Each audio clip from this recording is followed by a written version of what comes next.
The iPhone 16 Pro Max boasts the largest display ever in an iPhone at 6.9 inches as well as the longest tested battery life of any iPhone yet. We also appreciate the camera upgrades and camera control button, but Apple Intelligence lacks that wow feature for now and the charging speed could use a boost. I have been a Pro Max user for years since the iPhone 11 Pro Max, but after testing the new iPhones, I'm actually torn about the iPhone 16 Pro Max. It has the largest display ever of any iPhone at 6.9 inches. Yes, the thinner bezels help keep the device somewhat compact, but it is still taller, wider and heavier than the iPhone 15 Pro Max, which I thought was the near perfect size and weight for a big screen phone. I have gone from feeling like I cheated the system to feeling slightly cheated. This might be an unpopular opinion, but I think the new Pro Max is a little too big, at least for my hands. It's more of a stretch now to do simple things like scrolling through web pages or TikTok, and once you put a case on your iPhone 16 Pro Max, it's like a mini tank. The good news is that the Pro Max is built to be more durable. In addition to having a titanium band, Apple claims that the improved ceramic shield display on this model is 50% tougher than the last generation. We can't drop these units, but on paper it's encouraging. The iPhone 16 Pro Max comes in 4 colors: titanium white, titanium black, natural titanium, and desert titanium. Our iPhone 16 Pro came in the natural, which looks fairly modern, but I prefer the desert color as it pops more. The iPhone 16 Pro and Pro Max displays don't get any upgrades in terms of brightness or refresh rate, but they are still among the best OLED panels on a phone. The only main difference is that the screens can scale down to a minimum of 1 nits, which means you can use your phone in bed without disturbing anyone else and get an even dimmer alarm clock. Otherwise, the new iPhone 16 Pro Max screen is largely the same, allowing the Pixel 9 Pro to surge ahead in terms of brightness. We measured a max of about 1500 nits for the iPhone 16 Pro Max, while the Pixel 9 Pro XL hit more than 2300 nits. Outside in direct sunlight, the iPhone 16 Pro and Pro Max were both dimmer than the Pixel 9 Pro XL, though Google's phone dimmed faster over time in response to the heat. Other than the display size, the biggest design change to the iPhone Pro Max is the addition of the camera control button. This recessed capacitive button on the right side uses haptic to give you feedback, and it launches you straight into the camera. No more having to fumble for the on-screen camera shortcut, and you can now use the action button for another shortcut. This thing is pretty easy to use in both portrait and landscape mode. So what can you do with camera control? A lot, actually. A quick press snaps a photo and a long press starts recording a video, but I'm not a fan of the fact that the video stops when you take your finger off the button. You can also slide your finger across the button to zoom in and out, which is pretty smooth. Not as smooth is the double soft press, which launches a sub-menu of various options, from tweaking the depth and exposure to toggling between multiple photographic styles. Camera control works well, but applying just the right amount of pressure and remembering what a single press and double press do takes practice. I also wouldn't recommend taking macro shots with the camera control, as it shook the camera when I got super close to a subject. The iPhone 16 Pro Max gets a bunch of camera upgrades, starting with a new 48 megapixel fusion camera for the main shooter that's designed to read data faster. The result should be zero shutter lag and faster focus. I took some shots of people passing by on scooters and moving taxis at the same time on the iPhone 16 Pro Max and iPhone 15 Pro Max, and the new iPhone was indeed faster. The results were not necessarily sharper though, as you can see in this side-by-side comparison. Here are some camera samples of iPhone 16 Pro Max.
The iPhone 16 Pro Max's video gets an upgrade with 4K video capture up to 120 frames per second, and there's some pretty neat things you can do with that footage.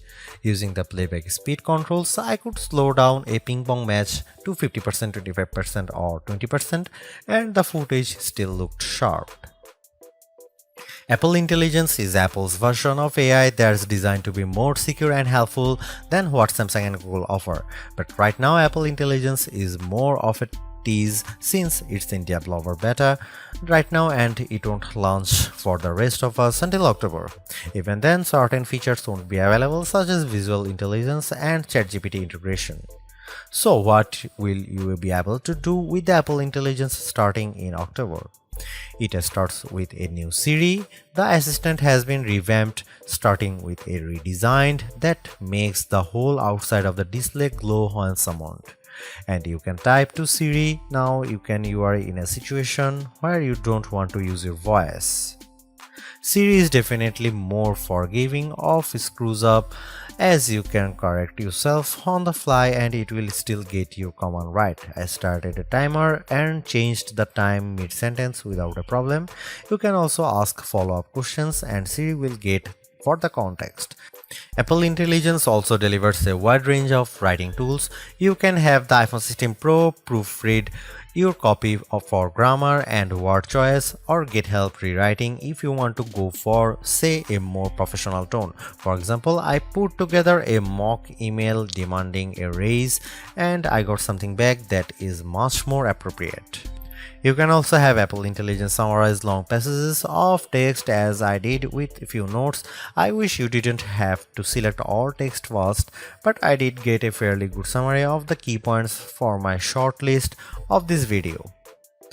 Don't want to look up how-to articles? Siri leverages large language models and Apple support info to give you step-by-step instructions on how to do lots of stuffs on your iPhone, from making screen recordings to scheduling a text. This is a game changer for kids who play the IT person for their parents like me. If you are looking for an Apple Intelligence feature that tugs at the heartstrings, try making a memory movie. Just enter a key phrase as you prompt and specify the mood, and you will see the iPhone 16 Pro Max create a movie out of thin air complete with music. Clean up in the Photos app, a way overdue feature compared to what you will find on the Pixel and Galaxy, but it is still nice to have. You can remove unwanted objects or people in the frame with just a tap.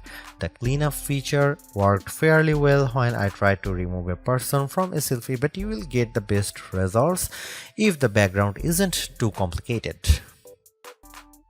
The iPhone 16 Pro Max is indeed an iterative upgrade, and maybe it wouldn't feel that way if Apple Intelligence was available today along with all the promised features.